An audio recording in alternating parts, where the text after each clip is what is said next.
Hello, everyone. Welcome to Briar Haus Writes. I'm Becky Parker. Today, it is my honor to be able to have author, playwright, voiceover artist, and former executive director of Dream 7 Productions with us today, Miss Vee Vee Finley. Vee Vee, welcome to our program. Thank you. Thank you. Honored to be here. Tell us a little bit about yourself. Wow. Even at this age, which I'm 50 something, I I'm still a child at heart. And I remember when my mother first took me to see the Alvin Ailey dancers when I was, I think, like 8 or 9 years old. And I saw all these people from different cultures dancing together and doing this wonderful, beautiful ensemble type work. I was already in dance classes at that point, and I hadn't really gotten into theater. But her insistence um, to introduce my sister and I to all kinds of cultures and basically diversity Mhm. and the arts, I think, inspired me and continues to inspire me today. Um, People are surprised when they find out certain things about me. You know, um, went to University of Tennessee, Knoxville, um, which is still one of the few League of Regional Theaters in the country, and they give top tier education in the theater arts. And I was blessed to get my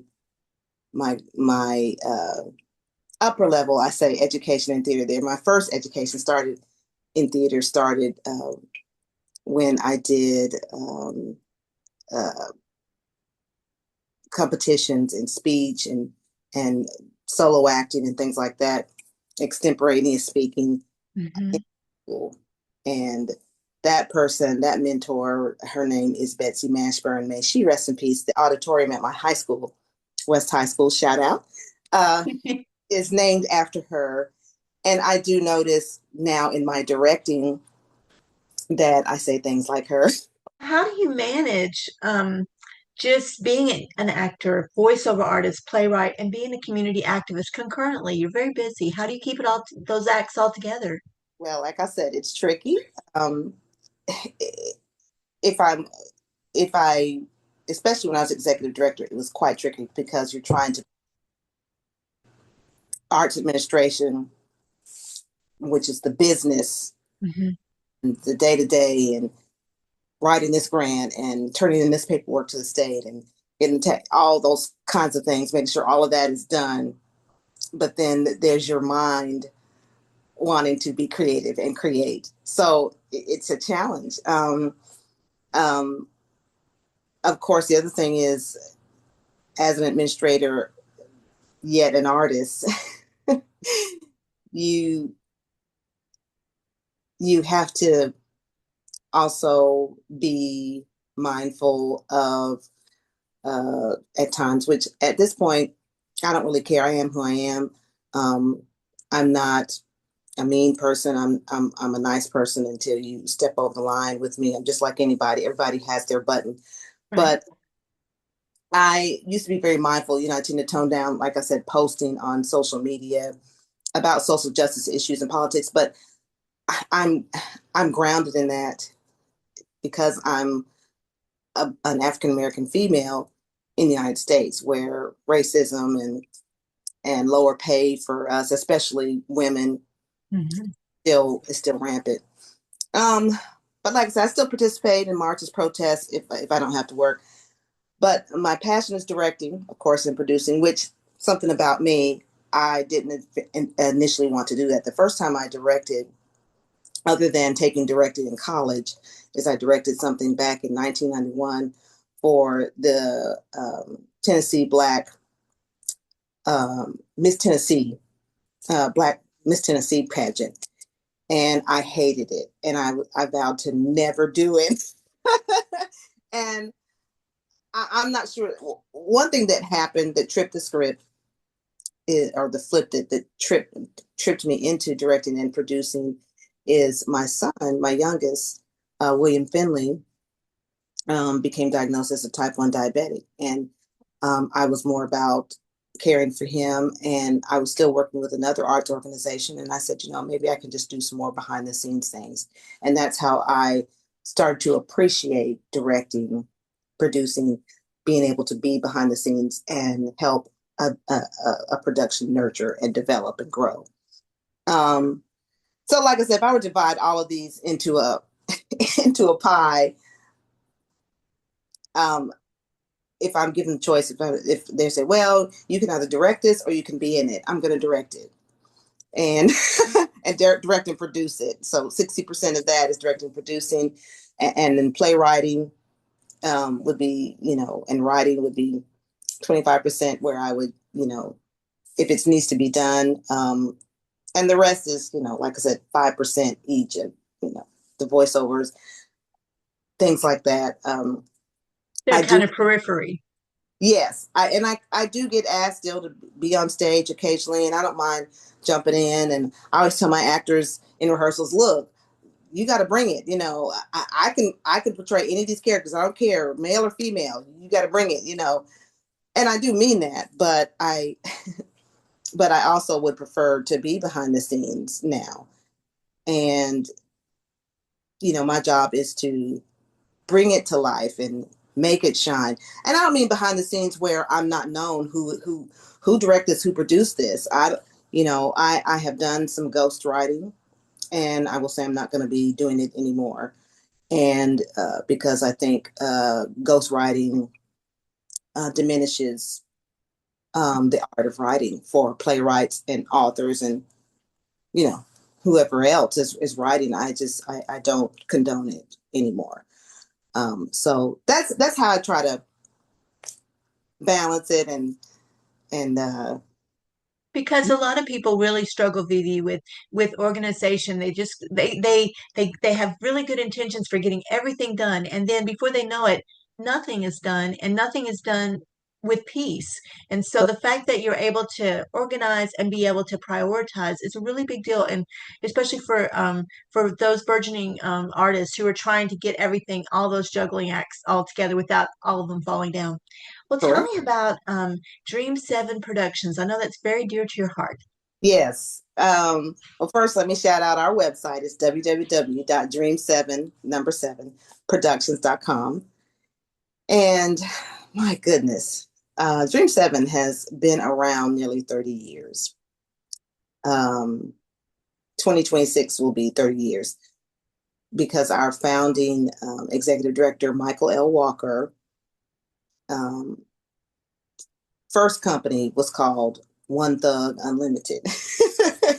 And then after we did a few shows, especially our um, our main piece that we do, which is called Culture Millennium, we said we need to be called something else. Maybe And a we, little bit different. yes, But Vee Vee, tell me where these productions are actually happening. the productions were happening primarily here in the Middle Tennessee region, Nashville, Okay. Middle Tennessee region. And we had previously been a part of a theater company founded by Stella Reed and Denise Owens and LB Gators, called Black Taffet and Burlap. And that was the only place where we could and were allowed to be artists. And so then when that folded, he was doing some writing, and he said, I'm thinking of putting this on the stage. It's like, okay. And I was with him the whole way. So I'm proud to say I'm from the Peace Culture Millennium. I'm the first Queen Mother Pan Africa when I performed in it with him, and the other cast members in 1996. And just from there, did a few other productions and under One Thug, and then we changed the name from One Thug to Dream 7 Theater Productions. And it's we're now, which is something I'm proud of, that not just myself, when I was asked to take over the helm about 18 months before he died in 2019. Mm. Um, he asked me to take over the helm. And one thing I'm proud of is that um, we started and are continuing today the trend of we're a professional nonprofit, equity-free theater arts organization. We do pay our actors. We do not pay them a lot, but we do pay them. And that's something very few theater companies here can say they are doing. Um, and it's been, like I said, we've been a staple in community for nearly 30 years. And our mission is to provide the underserved Nashville, Tennessee community, especially BIPOC and senior citizens, with the opportunity to participate in the theater arts on a professional level through immersion, teaching, workshops, and programs at no cost. It sounds like a wonderful program. It really Well, does. thank you. Well, Vivi, you have we've talked a lot about your writing and you're helping others achieve their dreams. Would you read some of your work for us? Oh, gladly. Okay, so this is Music City Jubilee, which is the first. I'd written, let me say, written other little one act plays here and there that now I call trash. But you all, and I still do writing prompts. I still practice writing. We were basically forced to write this, and because we were in in the project under the Metro Arts Thrive grant, and then the playwright we were working with, who I use the term playwright loosely for that person. Um, we parted ways creatively because she was just not a good fit. But we were not about to give back $10,000 either, Becky. So myself, Kristen Riley, who's now the executive director of Dream 7, and Rossi Turner wrote Music City Jubilee, which is a musical about the original Fisk Jubilee singers. And, uh, but I'm going to read from the excerpt, portions of the excerpt script that was edited and put together by myself, Henry L. Jones, and Kristen Riley. So here we go, and I'll read the characters before I say their lines and all that. So uh, this was my first major uh, work, and I've subsequently written some more since, but this was my first, so I'm going to read from it. So let's see. Okay, so it opens with Ella Shepherd, who was the basically second in command for the Fisk Jubilee Singers as a music director. Welcome, ladies, gentlemen, and friends. I'm Ella Shepherd, and I would like to transport you to the days of old during slavery on the Hermitage Plantation, Hermitage, Tennessee, 1859. And then the song Roll, Jordan, Roll with Juba chant is performed. Then Ella comes back and says, after the Civil War was over, which had started in April of 1861, President Lincoln signed the Emancipation Proclamation in 1863. There were droves of free Negroes roaming aimlessly with nowhere to go and no family. Thankfully, I had Mama Cornelia. I could not wait to go off to the famous Fisk Freed Colored School in Nashville, Tennessee. It was started by General Clinton B. Fisk and the American Missionary Association in 1866. It would be at Fisk where I would meet my mentor, Professor George White, as well as some of my fellow Jubilee singers, Benjamin Holmes, Eliza Walker, Minnie, Green Evans, and the prima donna, Maggie Porter. Benjamin says, good day, madam. Benjamin Holmes from Charleston, South Carolina, by way of Chattanooga. Ella, pleasure to meet you, Benjamin. I am Samuela Shepherd, but you may call me Ella. Maggie, is that what I think it is? Minnie, there it is. It's Fisk. Can you believe it? Eliza, we are here. Green, are those hospital barracks or are we to take our studies in an army camp? Ella, better here to get an education than hiding in the woods. We must show these white folks that Negroes can learn just like they can. Let us be steadfast sons and daughters. Come along. And I'll just read one more section, quick section. Then the song "Oh Freedom." Mhm. Oh freedom is sang. And then Harriet Loudon.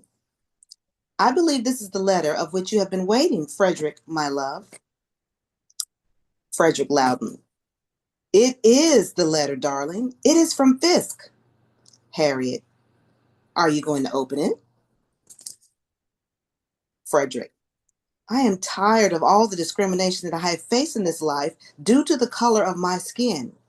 I was born a free man. I am a free man. We are all free, but they continue to treat us like we are still slaves. When living in Vermont, I could not attend Hiram College despite having impeccable grades. Then my parents, barely scraping by, donated all that money to the Methodist Church, yet I was not allowed to sing in their choir. Harriet, a man can only take so much strife and rejection. Harriet, God has prepared you for this moment. Open the letter, darling. So he Open. opened the letter, and then what happened? But he finds out that he's been accepted to the Fifth Jubilee Singers. Yay, good for him. Yay. And then the I, next part is actually a conversation between President Spence, Adam Spence, the first president, Dean Prevost, and Professor George White about starting up the group. So, Vee Vee, how do you do dialogue when you write a play? I mean, how long does it take you to try to formulate what they might say and then well, cast the actors? storyboard, and this took a lot of research. We had to do hours, I mean, thousands of hours of research on these persons. Right. Both the characters, of course, these are real historical characters. Well, first of all, having read uh, excellent plays, even he can be long-winded, by William Shakespeare, like I said, and August Wilson, um, Tennessee Williams. There are so many plays I've read, and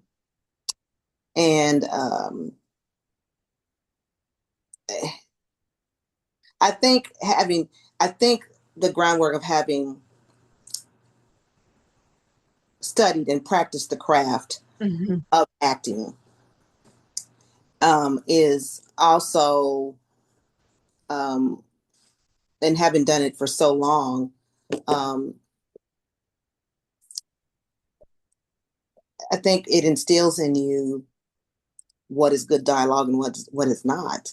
I didn't give a shout out to my other mentor, Linda Paris Bailey. That is the with she is formerly, she no longer is, but still doing art. Formerly she was the long-standing executive director for the Carpetbag Theater in Knoxville, Tennessee, which Hmm. um, until they kind of went defunct, um, was the oldest African American theater company in the state of Tennessee, a professional theater company. Anyway, she is a playwright as well.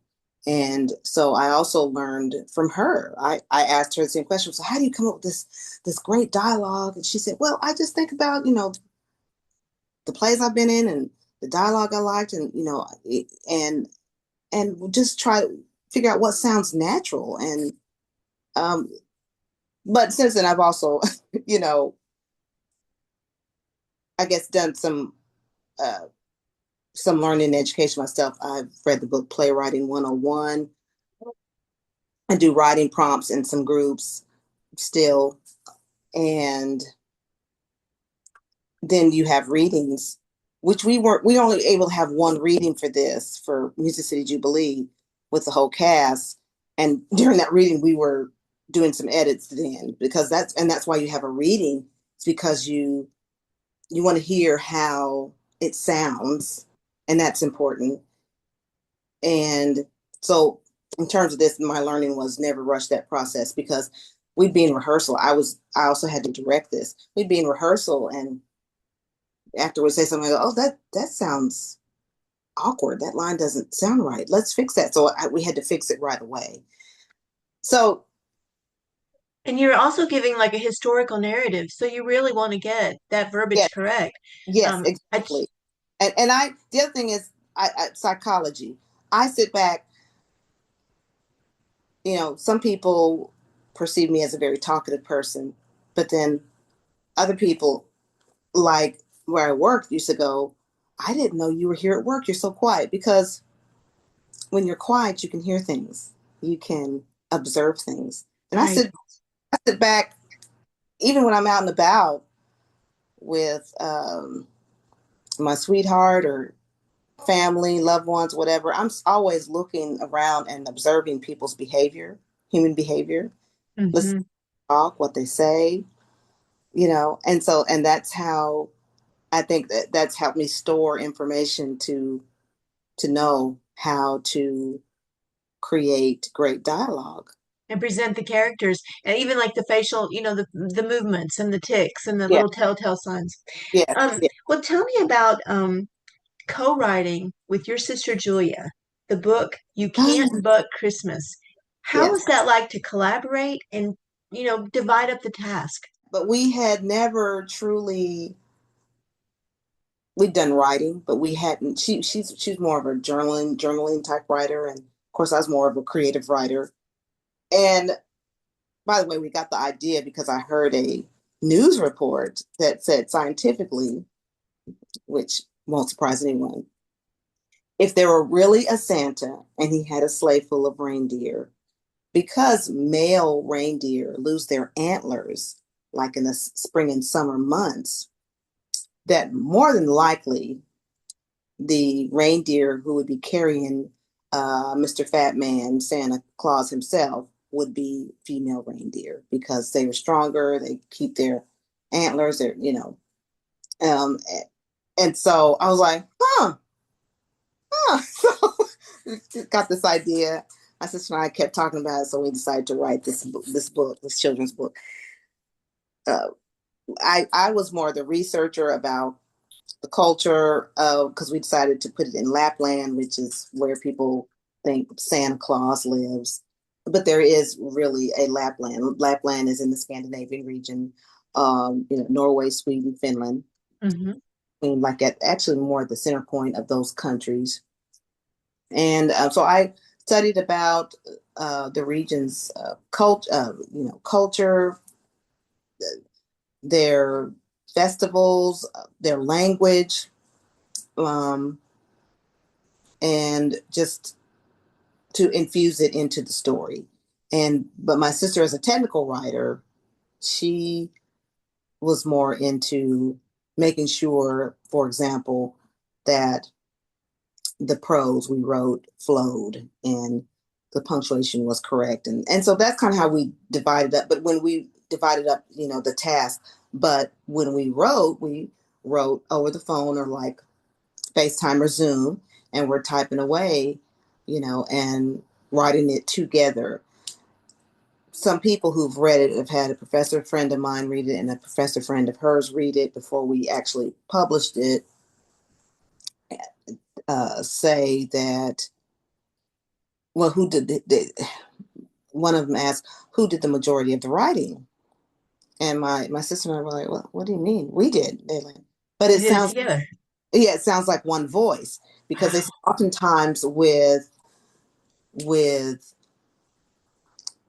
collaborations, you can tell there were two different authors. That's what they say when True. you're You reading. can kind of hear the distinction. Right. But we wrote it together all the time together. And they're like, wow. So it's like, sounds like one voice, one. I love that because, especially when you team up with a sibling, it can be a little bit of a hierarchical kind of Yeah. thing. And Yeah. I love that you were able to successfully do it. And I'm sure your family was very proud. It's my Um, mother. She is my older sibling by 18 months. And so, yes, it was, um, yeah, it definitely got hierarchical sometimes, but we didn't argue much or anything. But we have decided, unfortunately, never to write together again. But my mother is, like I said, my mother's very proud of us. We're proud of us.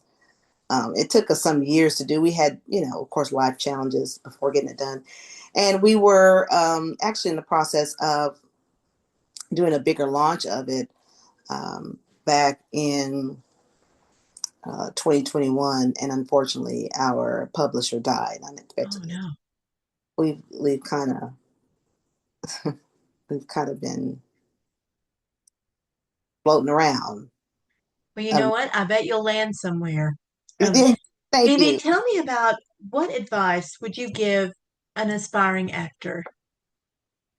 Oh goodness, like I said, to never ever give up on themselves, to keep going, keep learning the craft, keep doing acting so you get better and better and better. I don't believe, even though I've performed on Broadway and toured professionally, which has given me the opportunity to see parts of the world and a lot of places in this country, I still don't think I am like the best or like Viola Davis or something like that. I still feel like I have room to grow as an actor, although I am more interested in directing and producing at this stage in my career. Hmm. But tell them to just keep going. Don't let anything stop you. Don't be discouraged, because all of us at some point were emerging beginning artists. We were all there. We were all at that infancy, and you need someone to push you and tell you can do it. You're going to get better and better. And I would tell them though that you have to be open to learning and taking the criticism,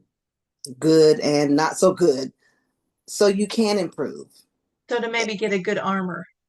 Get a good armor, because you can't cry baby. You can't be, you know, just like in League of Their Own, when Tom Hanks' character, the coach, said, "There's no crying in baseball." I said the same thing about that, because that's what I was taught by one of my professors in at University of Tennessee, Knoxville, Al Harris. He was like, "Don't cry. There's no crying in theater.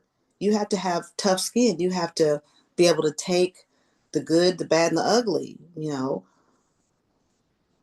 You have to be able to learn from all of your mistakes, and learn from the good stuff you do, but you have to learn from not so good stuff that you do on Right. stage, and the things that happen." So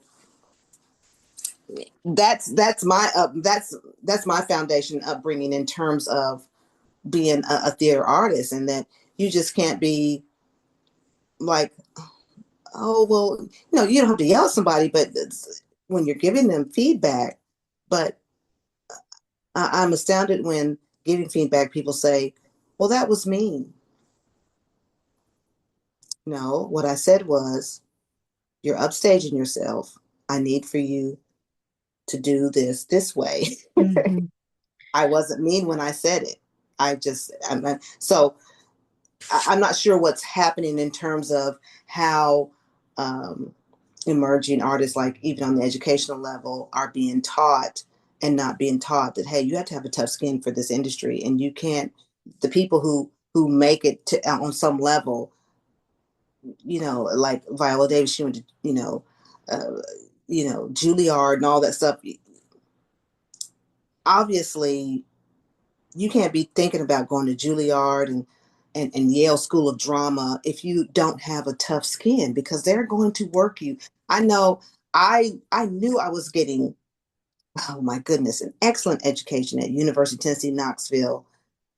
But my first professional gig with Carpetbag Theater, I thought I was going to die. It was, first of all, it's like going from college, like as I talked about, one of my hobbies and interests. It's like going from playing on a college football field to the pro field. And the pro field is bigger, and you're not used to those extra few yards you got to run. And I was not used to, even at 20 years old, I was not used to having to have the stamina that was required for regional touring, which I did in the summer between my junior and senior year of college. I was not, I was not prepared. For the long hours and the constant Right. work. You could change anything about the world, and we live in a very chaotic world. What would it be? like I said, the distribution of wealth. So it's everyone equally, whatever it is. Every household makes at least $80,000 a year or whatever, because studies have shown if everyone, if there was that nice spread, it would bolster the economy. There would be no homelessness, no childhood hunger, no poverty. It would eliminate so much. So if I could change that, that's what I would do. And That sounds like a beautiful world. yes. Well, Vee Vee, thank you so much for taking the time with us at Briar Haus Writes. Okay, thank you for having me, Becky, so much. I And wish you all the best. well, thank you. Same to you and this your program. And I love this platform that you are highlighting artists in our community. Thank you so much. Oh, thank you.